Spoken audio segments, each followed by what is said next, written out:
Gente, boa noite, né? É sempre um prazer estar aí de volta, né? Agradeço aí não só o convite, como a paciência de vocês de me ouvirem outra vez, né?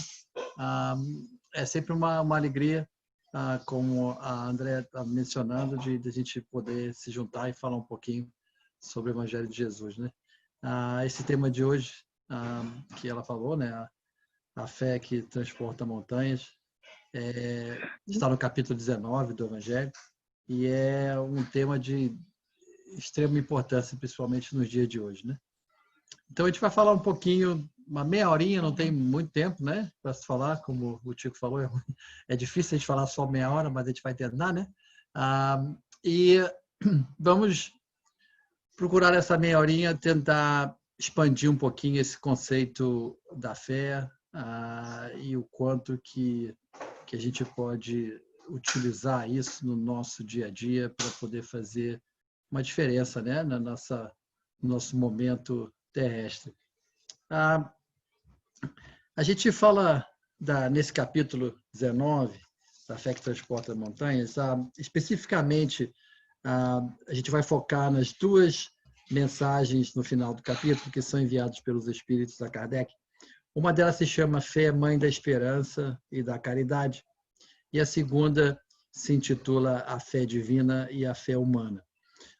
Duas maneiras de a gente ver a fé bastante importante, e, como eu costumo dizer, os conceitos do Evangelho são fantásticos em si, mas à medida que a gente vai progredindo dentro do Evangelho, de capítulo a capítulo, a gente vai vendo que eles se interrelacionam de uma maneira tal que a gente pode, no final, fechar o livro, fechar o Evangelho e dizer: aprendi a lição. E a lição de todo o Evangelho é exercício de amor incondicional.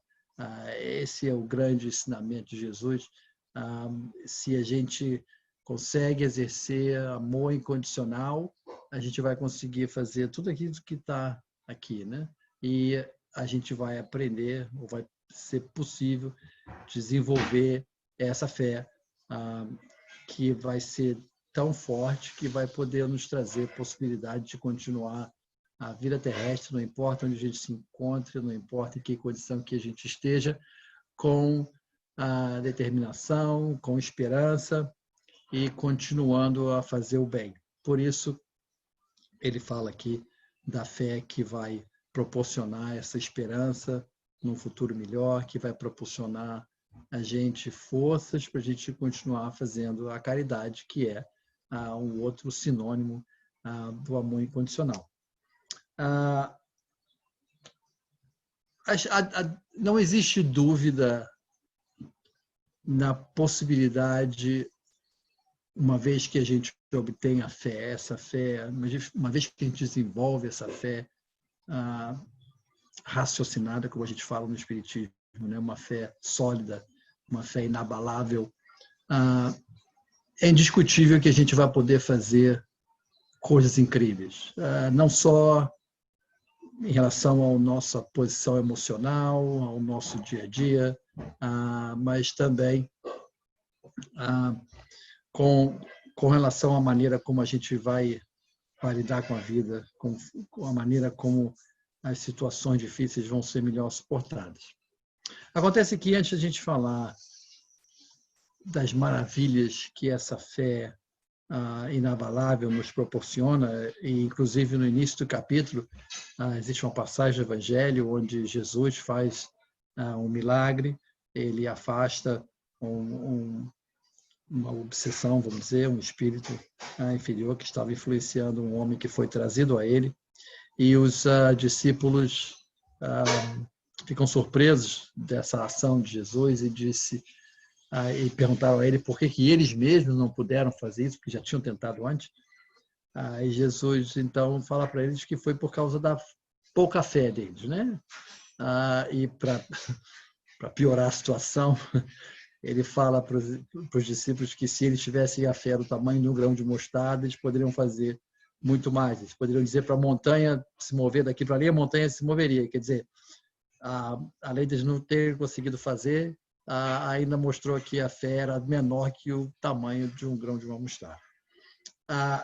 Isso é para a gente ter uma ideia de como que a nossa fé está pequena, né? Porque se nem os discípulos puderam fazer, imagina a gente, né? E se a fé do tamanho de um grão de mostarda é suficiente para fazer tanta coisa, o quanto que a nossa fé está realmente muito pequena.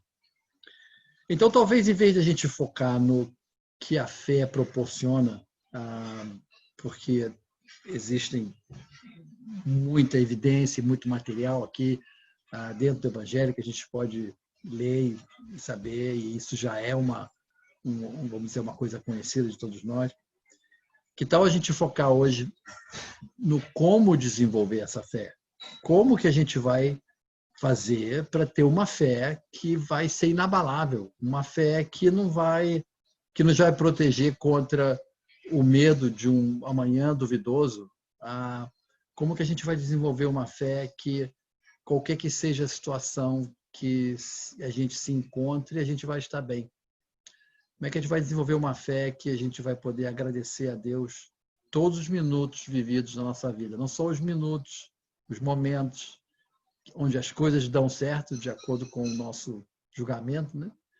Mas agradecer também a Deus pelas situações que a gente acha que não deram certo, ou pelas situações difíceis, ou pelas situações tristes.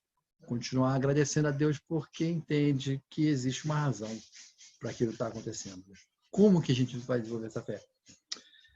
Eu costumo dizer que esses encontros que a gente faz, onde a gente aprende sobre o Evangelho, a gente lê o Evangelho, a gente estuda, analisa, tem oportunidade de discutir, são momentos onde a gente pratica a teoria. Vamos dizer, a gente conhece a teoria do Evangelho. A prática do Evangelho, ou na prática do Evangelho, é que está realmente o valor dele. O Evangelho somente lido fica somente ao nível filosófico. Não há ainda uma real mudança no ser. A mudança vai haver quando aquele que lê o Evangelho consegue entendê-lo e consegue encontrar justificativas para colocar ele em prática no dia a dia lá fora, onde a gente encontra uma sociedade que pensa bastante diferente dos princípios evangélicos. Esse é o grande desafio.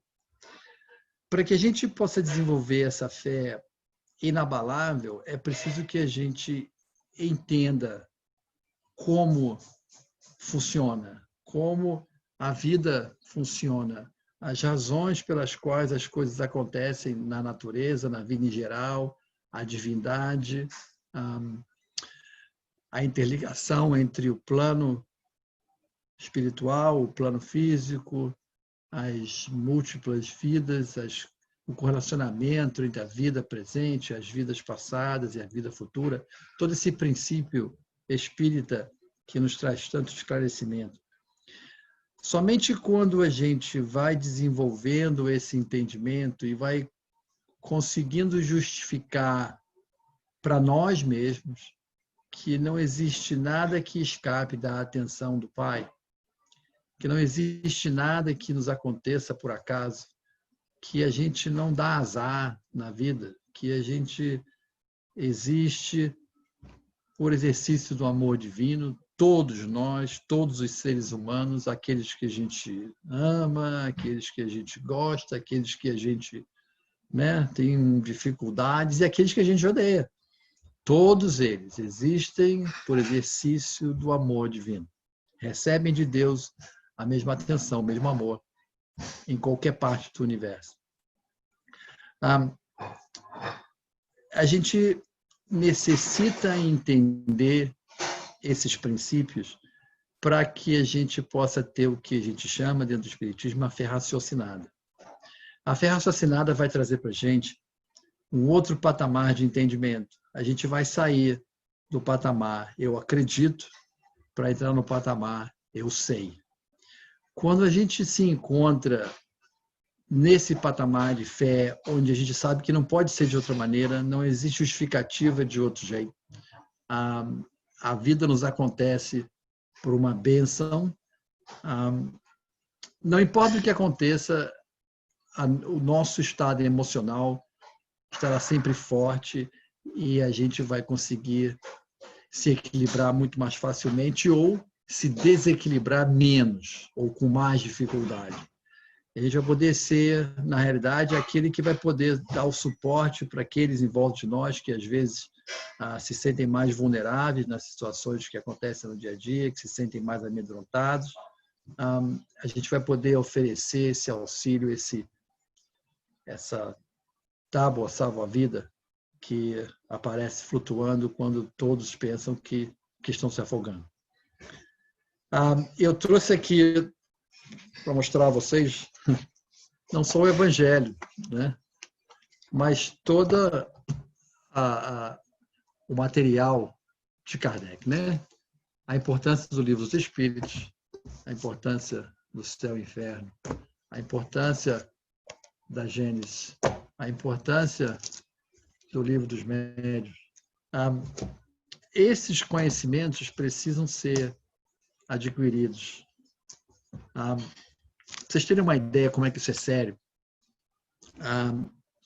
dentro dessa mensagem que a gente mencionou, a fé é mãe da esperança e da caridade, foi escrito por um espírito que se chama José,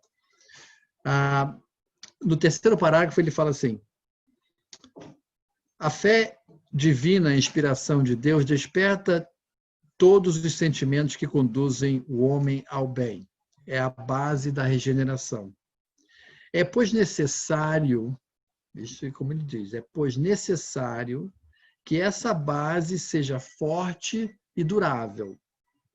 Pois, se a menor dúvida puder abalá-la, que será do edifício que construístes sobre ela? Veja como ele lembra da importância da construção dessa fé sendo forte e durável. Porque nela a gente vai pôr o edifício da nossa crença.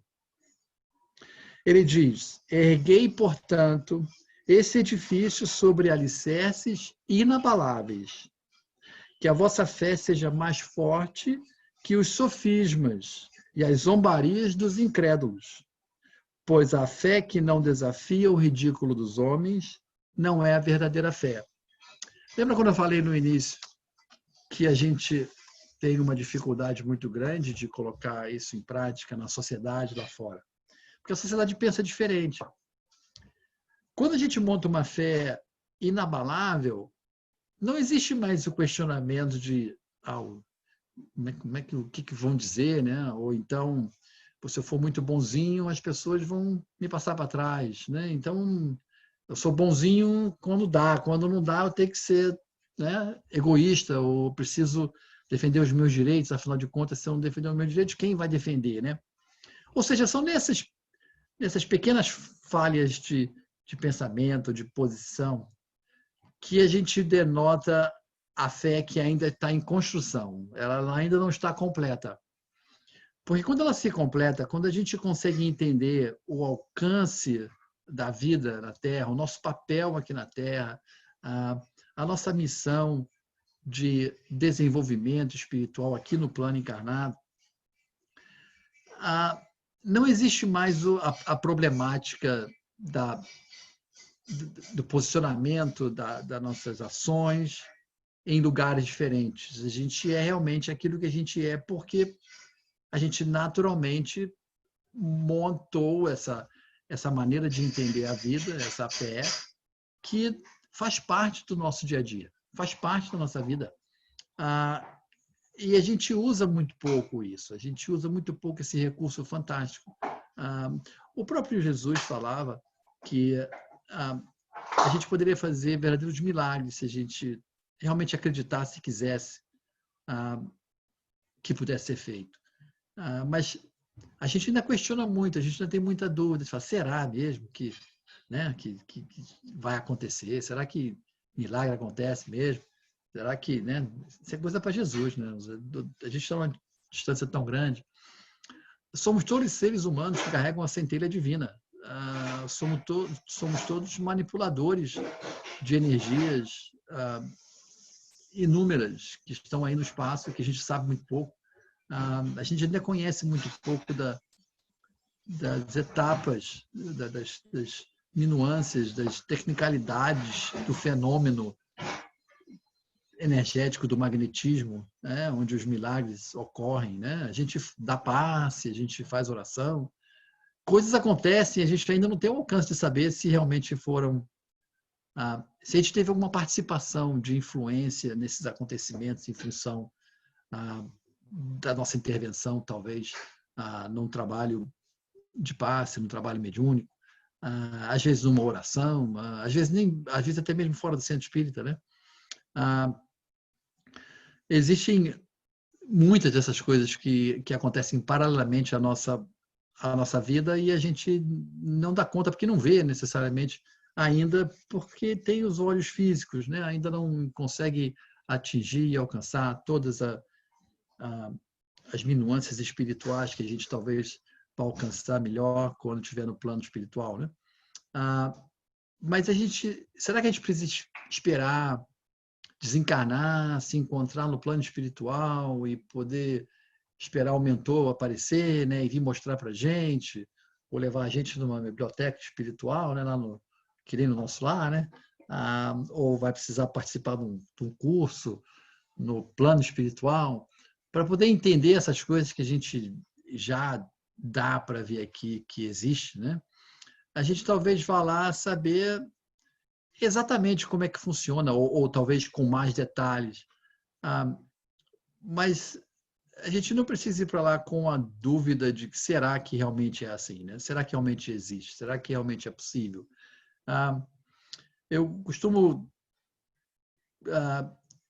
desafiar a mim mesmo e colocar essa fé em prática na minha vida em geral, em momentos diferenciados, seja eles socialmente, ou em casa, ou no trabalho.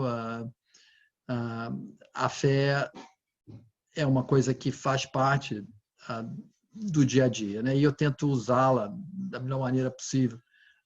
Eu já contei algumas histórias para vocês e elas acontecem no meu trabalho, é incrível.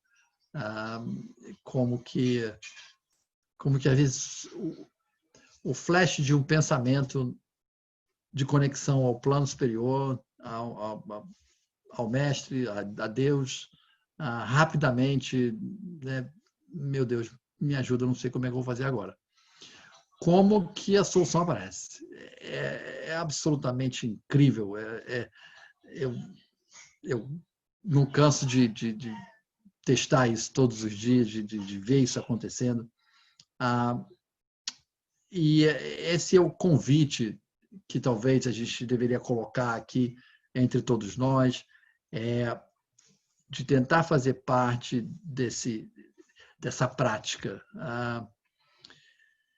Mas para que a gente se encontre no ponto de colocar isso em prática, para que a gente tenha uma fé que a gente não vai mais duvidar de será que é por aí mesmo, a gente deveria antes esclarecer essas nossas dúvidas em nós mesmos, através do aprendizado e da reflexão de todo esse arsenal de informação espiritual que a gente tem, o espírita que a gente tem, através do trabalho de Kardec, que como essa mensagem que a gente leu um pedacinho do Espírito José, que fala, né, que da fé montada sobre alicerces fortes. Porque se ela não é montada em alicerces fortes, esses alicerces fortes são exatamente esse entendimento da fé.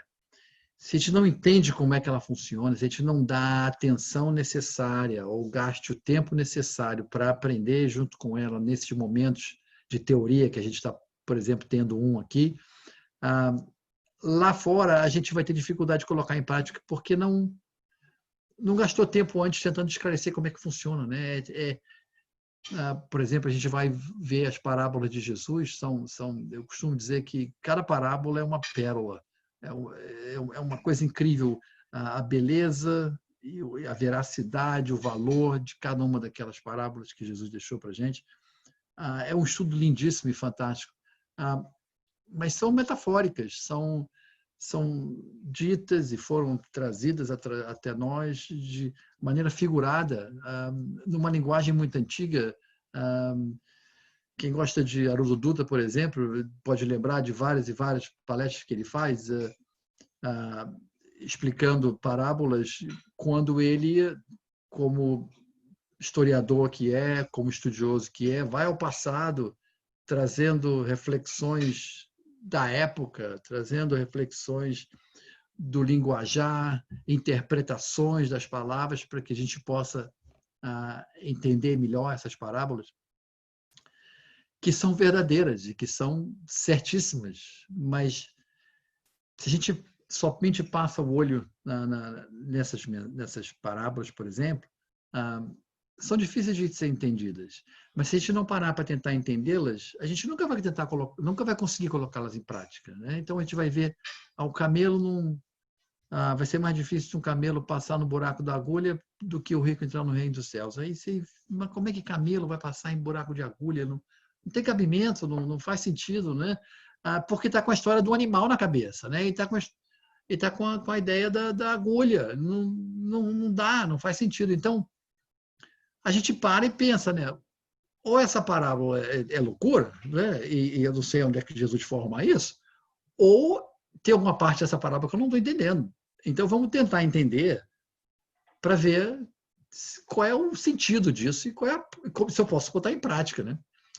Esse é o desafio, né? E como esse, tem vários outros, né? Aí depois você vai aprendendo um pouquinho, você vai descobrir que mas não é um animal que se fala nessa parábola. Se referia à linha. A linha naquela época era feita do pelo do camelo. Então, botar a linha na agulha já é difícil, mas não é impossível, né? A gente coloca, né? Mas é difícil. Essa é a possibilidade, a probabilidade do rico entrar no reino dos céus. Porque se fosse o animal, o rico estava condenado, né? Todo rico que nasceu vai para o inferno, porque se o animal nunca fosse passar pelo buraco da agulha, o rico, por nascer rico, já estava condenado, né? Desde o nascimento. E isso a gente sabe que não é verdade, né? A riqueza é uma grande prova, mas há ricos que têm um grande merecimento, né? Não tenho dúvida que os planos superiores são também populados por pessoas que tiveram existências abastadas. Isso não quer dizer que é o fim da prova terrestre, desse capítulo terrestre da pessoa que nasceu com a facilidade financeira, né? Ou seja, assim como esse, existem vários outros. Então, gente, a moral da história aqui é o convite ao entendimento desse evangelho, ao entendimento de toda essa teoria espírita, para que a gente possa formar essa fé entendida, compreendida e inabalável, porque a gente não tem mais dúvida, a gente já tirou as dúvidas. Quando a gente sai para enfrentar o dia, né, de manhã, a gente já sabe que, não, peraí, mas uma folha não cai de uma árvore se Deus não quiser. E eu acredito nisso, porque já tive tempo para olhar e para perguntar e para ler, ou estou lendo, ou estou perguntando, né? Então, eu já saio de manhã feliz, porque eu sei que nada vai acontecer porque eu dei azar, por merecimento, né? A gente costuma dizer que o homem que tem... Eu não sei, me desculpe se eu já contei essa história aqui, né? Mas eu sempre procuro trazer, porque isso é fantástico, é uma realidade. A gente diz que o homem de fé, ele, ao final do dia, ele ora a Deus e agradece por todos os momentos que ele viveu naquele dia, né? Muito obrigado, meu Deus, por esse momento, por aquele momento, sejam momentos bons, sejam momentos ruins. Ele entende que o Pai proporcionou a ele o que foi melhor para ele naquele dia, então ele agradece o dia inteiro, né? Isso é fantástico, é realmente um homem de fé, né? Isso é verdadeiro, isso é a maneira de ser. Mas a gente fala que o homem que tem muita fé, esse que realmente acredita mesmo, ele não ora à noite, ele ora de manhã. Antes do dia acontecer, ele já agradece a Deus pelo dia que vai vir. Ele não sabe se ele vai estar bem, se está mal, se vai ser atropelado, roubado, ou se a coisa que ele planejou vai dar certo. Ele não sabe o que vai acontecer. Ele já agradece a Deus, porque ele já tem no coração a certeza de que todos os momentos que ele vai viver naquele dia serão momentos bons, de uma maneira ou de outra, da maneira como ele vê que sejam bons, da maneira como ele vê que não sejam tão bons, mas ele sabe que, essencialmente, esses momentos trarão para ele algum benefício, né? Seja de recuperação espiritual do passado, por um momento, às vezes, mais difícil, seja uma outra coisa qualquer, ou os momentos bons que, eventualmente, venham a acontecer. Ele acredita que todos aqueles momentos são bons e que devem ser agradecidos a Deus. Esse realmente tem muita fé, porque acredita que nada acontece por acaso. Mas ele também não desenvolveu essa fé da noite para o dia, porque alguém disse para ele, desenvolve aí uma fé aí, tem aí uma fé inabalável, né? Porque não dá para ir no shopping ali e comprar, né? Me dá aí um quilo de fé inabalável, era bom fosse assim, né? A gente precisa formá-la, né? Entendê-la. E na mensagem seguinte, ele posiciona isso, né? A fé humana e a fé divina, né? A gente está falando aqui de fé divina, de fé na essência da vida, né? Na existência de Deus, de todas as leis divinas que regem a natureza, regem as nossas vidas. E ele fala da fé humana, pessoas que não têm necessariamente essa fé em Deus, mas põem fé em objetivos que querem alcançar na vida e por esse empenho, por acreditarem que vão conseguir, eles manifestam, como a gente fala, né? Manifestam a situação e acontece, né? Existem duas diferenças do objetivo, o que a gente está focado, né? Aonde vai estar o nosso coração, o nosso foco principal, né? Então, gente, o nosso tempo realmente não é tão grande para a gente explorar tanto, né? Eu gostaria de poder estar mais, mas essencialmente a mensagem de hoje que eu convidaria a todos vocês a refletirem, né, durante essa semana, porque na semana que vem vai ser um outro assunto, né? É sobre isso, sobre como a gente pode fazer para desenvolver essa fé inabalável, uma fé raciocinada, e ela vai ser raciocinada porque ela vai ser entendida, estudada. Então, sejam bem-vindos a esses cursos de esclarecimento. Acho que vocês fazem um antes desse encontro, né? Fantástico. Procuremos aprender o mais que a gente puder. Perguntem, se informem, formemos essa fé nesse alicerce forte para que a nossa fé não desabe. Para quando a gente achar que está sozinho, quando todos nos abandonaram, a fé está conosco, não abandonou, né? Então, gente, muito obrigado por essa oportunidade aqui estar com vocês. Se vocês quiserem, eu faço a oração final. Não sei se vocês querem fazer ou se eu faço ou não. Era esse o plano, eu ia te falar isso aí. Obrigado, viu, pela exposição. Nós trocamos mensagem, eu acabei de te avisar. Esquecendo de te avisar, normalmente o expositor é que fecha o coração, então é um prazer ter você aí com a gente. Obrigado novamente, viu? Super obrigado, de coração. Gratidão. Que é isso. Vamos lá fazer, então, a nossa prece final. Vamos todos, então, nos unir em pensamento, embora a distância física seja grande, né? Estamos aqui unidos em mente, em corações, pelo objetivo sublime do entendimento, do aprendizado, do Evangelho de Jesus.